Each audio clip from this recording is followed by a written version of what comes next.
낚싯지 누구나 만들 수 있습니다. 그러나 명품은 쉽게 만들어지지 않습니다. 하나하나 수작업으로 완성되는 지. 대한민국엔 군계일학이 있습니다. 군계일학을 만나면 낚시가 즐거워집니다. 명지의 감동, 군계일학. 일학.co.kr. 안녕하십니까, 성재현입니다. 여기는 경기도 여주에 있는 여주 낚시터라는 곳입니다. 보통 겨울에는 날씨가 추워서 하우스 낚시를 많이 하는데 개장한 지 한 1, 2개월이 지나고 나면 하우스는 입질이 굉장히 안 좋아집니다. 지금이 12월 말인데 이곳 여주 하우스는 첫째는 아직까지도 입질이 굉장히 좋고 둘째는 떡붕어도 많이 들어가 있습니다. 그래서 뭐 중축 낚시나 내림 낚시 또 바닥 낚시 전부 다 모든 기법을 할 수가 있고, 또 하나는 이렇게 보시면 알겠지만 이게 돔 형태로 되어 있습니다. 굉장히 높게 되어 있기 때문에 또 아까 어떤 분이 그러대요. 여기 들어오면 새장에 들어온 기분이라고. 다른 낚시터하고는 좀 다른 그런 특징을 가지고 있습니다. 오늘 이곳에서 낚시를 해볼 건데, 아까 제가 잠깐 그 떡붕어 대상으로 전천 낚시를 해봤습니다. 처음에는 이제 대단차 낚시, 단차 낚시, 긴 바늘이 바닥에 닿게 하는 단차 낚시로 시작을 해서 또 초침 낚시도 해보고 띄워보기도 했는데 고기는 엄청 많이 잡았습니다. 많이 잡았는데 오늘은 유난히 그 중국 붕어의 활성도가 좋은 것 같습니다. 그래서 떡붕어는 한 마리밖에 잡지를 못했습니다. 오늘 그 떡붕어 입질이 안 좋아서 그런지 아니면 뭐 중국 붕어 중에서 떡붕어를 골라 잡는 제 실력이 모자라서 그런지는 모르겠는데, 하여튼 여기 사장님 말씀에 의하면 어떤 날은 떡붕어가 잘 나오는데 또 어떤 날은 중국 붕어 등살에 밀려서 떡붕어가 입질을 하지 않는 날도 있다라고 합니다. 오늘이 그런 경우 같은데, 하여튼 떡붕어를 많이 잡지는 못했지만 여기는 내림이나 중축 낚시를 하면 연속 거의 뭐 한 번에 하나씩 고기를 잡을 수가 있는 상황이기 때문에 내림 낚시나 중축 낚시를 배우는 분들이 오시면 뭐 챔질이라든지 끌어내기, 그 다음에 떡밥 다는 방법 같은 거, 그런 연습은 충분히 할 수 있는 그런 낚시터인 것 같습니다. 그래서 낮에 제가 중축 낚시를 해봤으니까 지금 밤에 이제 밤 낚시, 이제 올림 낚시를 하려고 생각 중인데, 올림 낚시는 그동안에 제가 많이 설명을 드렸기 때문에 오늘은 최근에 그 많이 사람들의 관심을 모으고 있는 흔들이 미끼, 그러니까 바늘에 묻혀 쓰는 미끼, 보통 흔들이라고 하는데 그 중에서 또 바늘을 들어주는 미끼도 있습니다. 부양턴이라고. 이 부분에 대해서 우리 그 수입엘 좁쌀봉돌이나 또 수입엘 채비에 활용하는 방법에 대해서 제가 간단하게 설명을 드리고, 실제로 낚시하는 거는 조금 있다가 밤이 되면 케미를 꽂고 밤 낚시를 한번 해보도록 하겠습니다.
이 보통 흔들이라고 하는 이렇게 흔들어서 바늘에 묻히기 때문에 보통 흔들이라고 많이 하는데 이 바늘에 묻혀 쓰는 미끼를 사용하기 시작한 게 한 3년 정도 된 것 같습니다.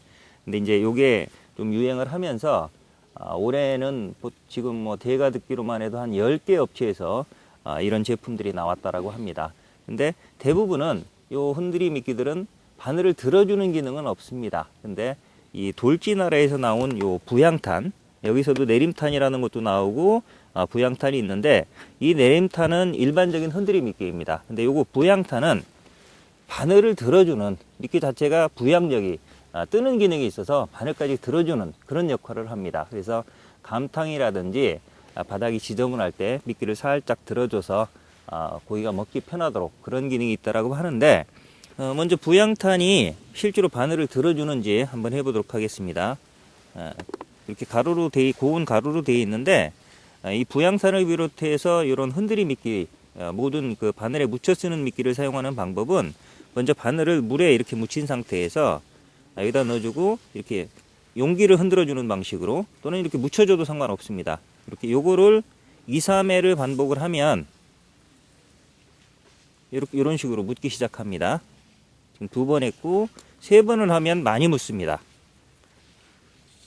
자, 이 정도까지 묻어지는데 자, 이 상태에서 요거를 물에 한번 넣어 보겠습니다.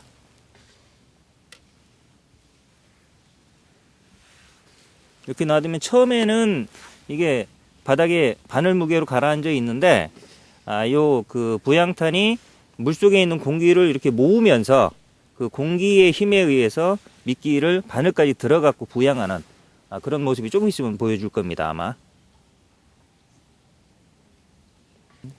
지금 살짝 들려고 움직이는데 조금 있으면은 떠오를 겁니다. 이제 떠올랐습니다. 이런 식으로 바늘을 큰 바늘 심지어 13호 바늘까지도 들고 올라옵니다. 이거를 이보다 더 많이 묻혀 놓으면 웬만한 그 좁쌀봉도 요줄이 2호 정도 그 정도까지도 들어버리는 힘이 됩니다.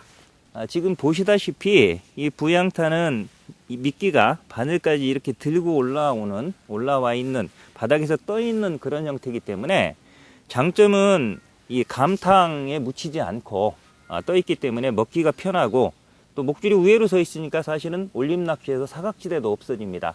그런 장점이 있는데 단점은 찌맞춤을 다시 해야 됩니다. 왜냐하면 이게 웬만한 좁쌀까지도 들어버리기 때문에 아주 정밀한 찌맞춤을 한 상태에서 이 부양탄을 쓰면 그냥 찌를 쭉 끓고 올라와 버립니다. 몸통까지 올라옵니다. 그렇기 때문에 결국 더 무겁게 조정을 해줘야 되는데 이제 그거를 하는 방법이 첫째는 수위벨 같은 경우에 1호 수위벨로 찌맞춤을 해서 부양탄을 달고 2호로 수위벨을 바꾸면 약 0.1g 정도 차이가 납니다. 그렇게 1호로 찌맞춤을 한 상태에서 수위벨 자체를 2호로 바꿔주고 더 무거운 거로 바꿔주고 그런 상태에서 한 3회 정도 묻혀서 사용하는 방법이 있고 또 수위벨을 바꾸기가 불편하신 분들은 쇠링으로 조정을 하셔도 됩니다. 보통 나는 조금만 달겠다. 2번 정도만 2회 정도만 묻히겠다라고 하면 대자 쇠링 하나 0.04g 정도 되는 대자 쇠링 하나 정도 달아주면 되고 만약에 이렇게 좀 크게 3번 정도 묻히려고 하면 대자 2개를 달아줘야 됩니다. 그리고 그렇게 2개를 달아줄 때도 수위벨 1호를 쓰면 안 되고 잘못하면 수위벨까지 들어줄 수가 있으니까 만약에 이 부양탄을 쓰려고 하면 수위벨 2호 내지 3호를 써주는 게 안전합니다. 그런 상태에서 기존의 찌맞춤보다 무겁게 훨씬 더 무겁게 해야만 이 부양력에 의해서 찌가 자체적으로 떠오르지 않는다. 만약에 그렇지 않고 정상적인 찌맞춤으로 이 부양탄을 쓰면 찌가 계속 올라와서 계속 입질인줄 허천질을 하게 되어 있습니다. 자, 그런 장단점이 있는데 그런 장단점 때문에 사실은 요즘은 이렇게 부양탄을 자체적으로 쓰질 않고 왜냐하면 수위벨을 바꾸기도 뭐 귀찮고 그 다음에 찌맞춤도 정밀하게 조정하기가 쉽지 않다. 그래서 찌맞춤은 기존에 하는 방법대로 정밀하게 한 상태에서 요거를 가장 효율적으로 할 수 있는 방법이 뭐냐. 그러다 보니까 이제 연구되는 방법이 요 내림탄과 부양탄을 섞어서 미끼의 무게를 최대한 가볍게 해주되 바늘을 들지는 못하게 예, 그래서 가장 살짝만 흡입해도 바로 입에 들어갈 수 있도록 그렇게 하는 방법이 유행을 하고 있습니다. 자, 이제 그 방법, 저도 오늘 그 방법을 할 겁니다. 왜냐하면 많은 분들이 오히려 아직 부양탄에 대해서 확실히 검증이 안 돼 있기 때문에 굳이 찌맞춤을 조정해 갖고 번거롭게 하는 것보다는 원래 하던 그대로 그냥 예를 들어서 그루텐 낚시나 도로로 낚시나 뭐 단고 낚시를 하다가 그대로 미끼만 바꿔서 쓸 수 있는 방법이 더 편하겠다. 그래서 이제 그 방법을 제가 소개를 해드리는데, 요 부양탄은 바늘을 들어주는 기능이 있는 거고, 요 내림탄은 같이 바늘에 묻혀서 쓰는 건데, 요거는 가라앉는 그런 미끼입니다. 그래서 요 두 개를 적절히 섞어주면 아주 가벼운 미끼가 되는데, 보통은 어느 정도 섞어주면 되느냐? 내림낚시 같이 아주 미늘 없는 바늘 3호나 2호 이렇게 작게 쓰시는 분들은 한 3대1 내지 4대1, 여기서 3이 내림탄입니다. 내림탄을 더 많이 써줘야 됩니다. 이거를 4컵에 1컵 정도, 4대1 정도 또는 3대1 정도 그렇게 해주셔야 되고, 그 다음에 미늘 없는 바늘을 쓰더라도 조금 큰 바늘 5호나 6호 정도 쓴다라고 하면 그렇게 되면 2대1 정도면 적당합니다. 그러면 뜨지는 않습니다. 그 다음에 2대1로 하더라도 이렇게 크게 달면 뜰 수가 있습니다. 그러니까 그럴 때는 그 2회, 2회에서 2.5회 정도만 해서 아주 크지 않도록 그렇게 해주면 뜨지 않으니까 저는 내림탄 2컵에 부양탄 1컵을 섞는 2대1 배합을 해서 실제로 제가 지금 여기 미늘 없는 바늘 5호거든요. 이 바늘인데 이거를 바늘을 띄우는지 안 띄우는지 여기서 한번 실험을 해보고 뜨지 않으면 그거를 가지고 이따 밤낚시를 한번 해보도록 하겠습니다. 요 내림탄을 먼저 티스푼으로, 저는 티스푼을 사용합니다. 티스푼으로 2컵을 적당히 2컵을 넣고, 그 다음에 부양탄을 1컵을 넣습니다. 그런 상태에서 이렇게 저어주고, 보통 이 부양탄을 종이컵을 많이 쓰는데 종이컵 전체로 다 쓰면 이게 흔들 땐 좋은데, 저는 흔드는 방법이 아니라 이렇게 바늘을 숨겨서 이렇게 묻혀주는, 덮어주는 방식으로 할 거거든요. 그럴 때는 이렇게 잘라서 납작하게 쓰는 게 좋습니다. 그래서 저는 보통 종이컵을 반 정도 잘라서 씁니다. 자, 이렇게 한 상태에서 부양탄과 마찬가지로 먼저 바늘을 물에 넣고 요 손가락으로 조금을 파주십시오. 그런 상태에서 넣고 이걸 그냥 덮어주는 방식으로, 자, 이렇게 하면 묻습니다. 한번 다시 물에 넣고 역시 이렇게 덮어주는 방식으로 2번. 이것도 크기를 좀 약하니까 충분히 3번 정도 해서 크기를 크게 한 상태에서 바늘을 들어주는지를 한번 보도록 하겠습니다. 지금 시간이 이 부양탄 같은 경우는 한 10분 정도, 넣는 지 10분 정도 됐고, 내림탄도 한 5분 이상이 지났습니다. 근데 부양탄은 이렇게 완전히 떠 있고 내림탄은 떠오르지가 않습니다. 보통 만약 뜬다라고 하면 1, 2분 안에 떠야 되는데 지금 이렇게 전혀 안 뜨고 있기 때문에 지금 내림탄 2에 부양탄 1로 한 거거든요. 이런 배합에서는 한 5, 6호 정도, 바늘 정도 되면 뜨진 않는다. 그런 걸 알 수가 있고요. 이대로 사용하면 되고, 지금 이 부양탄 같은 경우는 한 이 상태로 한 20분 정도 지나면, 제가 이제 수조에서 실험을 해보니까 이게 분리가 되더라고요. 올라오는데, 그래서 처음에는 이렇게 떠다닙니다. 근데 시간이 한 2시간, 3시간 지나니까 완전히 없어지더라고요. 수조에서 자연 분해가 되니까 그 뭐 오염 같은 건 걱정하지 않으셔도 되고요. 그 다음에 이거 내림탄은 바늘에서 거의 당겨도 잘 이탈하지가 않습니다. 그래서 뭐 내림 낚시나 바닥 낚시에도 입질 없을 때 이렇게 고패질을 하는데, 이게 이렇게 들어봐도, 이렇게 당겨봐도 결착력이 굉장히 좋습니다.